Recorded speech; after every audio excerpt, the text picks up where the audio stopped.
an individual who played a huge role in the exodus of Egypt, and while not so much known, but our sages in the Torah is speaking about it a lot, is Miriam. Miriam Hanevia, the prophetess Miriam, who is the oldest sister of Moshe and Aaron, Moses and Aaron. And the story is long.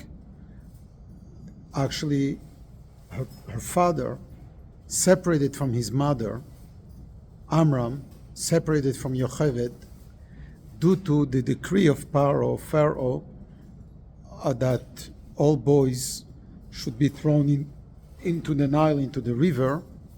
So Amram got depressed or didn't know a solution and said, what's the point in being together, staying married?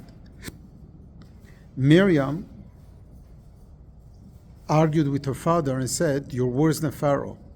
Pharaoh only made a decree on the male, you're also making a decree on females.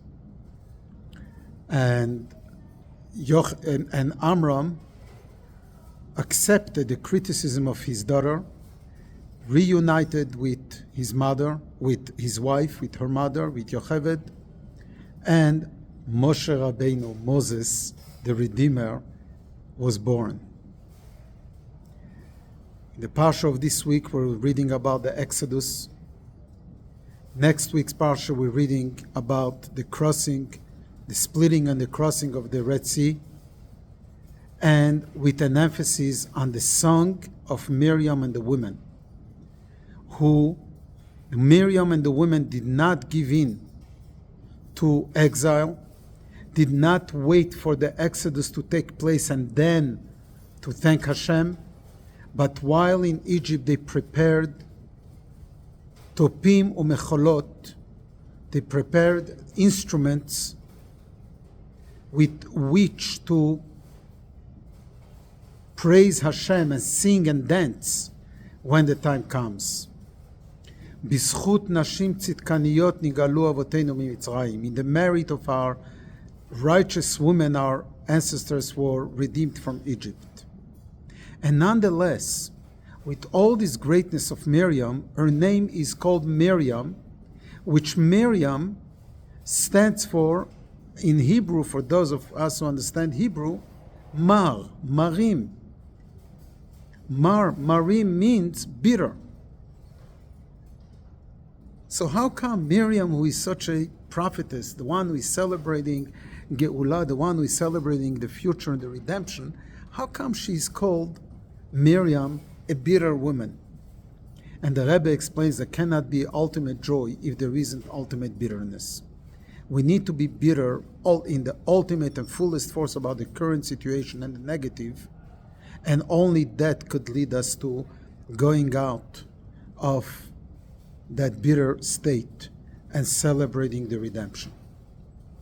And this is a message and a lesson to each and every one of us in our individual lives.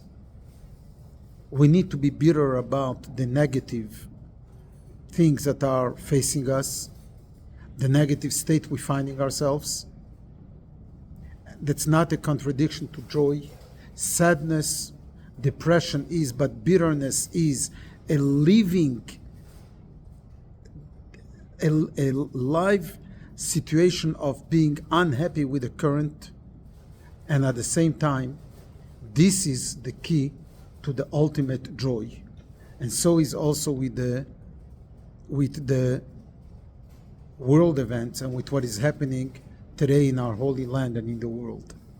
We cannot celebrate Geulah, redemption, and positive if we are not bitter about the current negative things that are taking place as well. May Hashem bring the ultimate joy and redemption to the world and bring joy in our own individual lives.